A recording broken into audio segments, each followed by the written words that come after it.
अगर किसी आम शख्स से पूछा जाए कि पीडीएम में कितनी जमातें हैं तो जवाब आएगा 11 हैं या 9 हैं।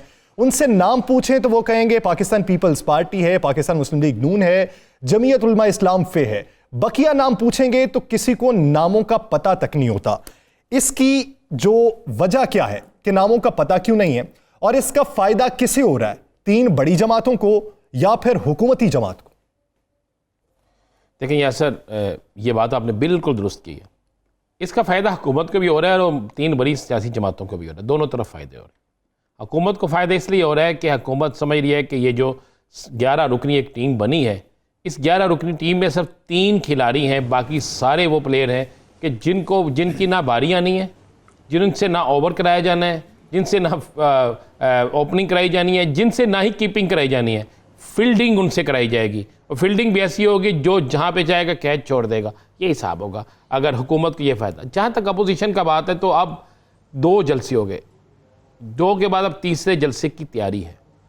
लेकिन इस तीसरे जलसे से पहले जब ये कराची का जलसा हुआ तो उस पर पता आपको कि बड़ा सख्त इख्तलाफात इनके आपस में पैदा हो गए। उस जलसे में 3 सियासी, इस तरह लगता था कि पूरा पंडाल, इस तरह लगता था पूरा जलसा पीपल्स पार्टी, मुस्लिम लीग नून और जमीयत उलमा इस्लाम का है।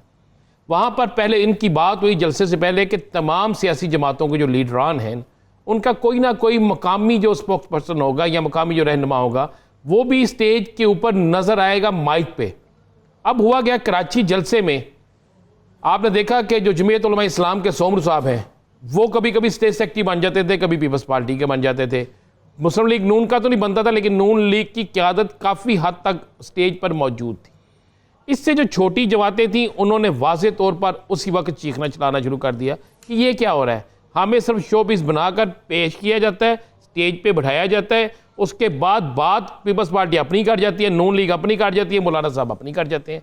इसके अलावा पूरे जलसे में होता ही कोई नहीं और फ़ायदा भी ये तीनों उठा रहे हैं। अगर कोई मुज़ाकरात की टेबल पे जाएगा तो इन तीनों में से किसी ना किसी से रब्ता होता है। अगर किसी को ऑफ़र होती है तो इन तीनों में से किसी को होती है। तो हम कहाँ पे हैं, ये आपको मैं बिल्कुल मुसद्दक़ा बता रहा हूँ, जिसकी तस्दीक खुद एक बड़ी सियासी जमात के अहम रहनुमा ने मुझसे आज की। उसने कहा भाई हमें नहीं लगता कि अगले आने वाले दिनों में हमारे हालात कोई बेहतर है। मैं कहा हुआ क्या है? उसने कहा जी जो पीडीएम में बाकी जमातें हैं वो अब वाज़े तौर पर उन्होंने ये शो डालना शुरू कर दिया है कि जनाब पहले तो ये कोयटा के जलसे के बाद बैठे ना और बैठ के हमसे फाइनल करें कि हमारा एजेंडा क्या है। हुकूमत को गिराना एजेंडा है, अगर हुकूमत को गिराना एजेंडा है तो उस एजेंडे पे आ जाएं और उससे हट के कोई बात नहीं करेगा। अगर अदारों के ख़िलाफ़ जाना एजेंडा है तो फिर उस पर आ जाए, अगर महंगाई एजेंडा है उस पर आ जाए, अगर इस्तीफ़े देने हैं तो अब से ही इस्तीफ़े दे के रख लें।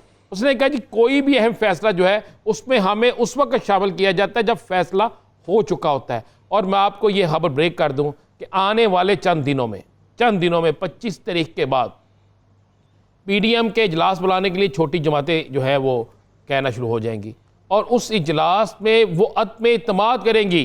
पहले अदम एतमाद सिर्फ पीपल्स पार्टी नून लीग पे था, अब अदम एतमाद मौलाना फजलुर रहमान के ऊपर भी होगा। और इसका थोड़ी सी इसकी झलक जो है ना आप कोयटा के जलसे में ज़रा देख लेंगे।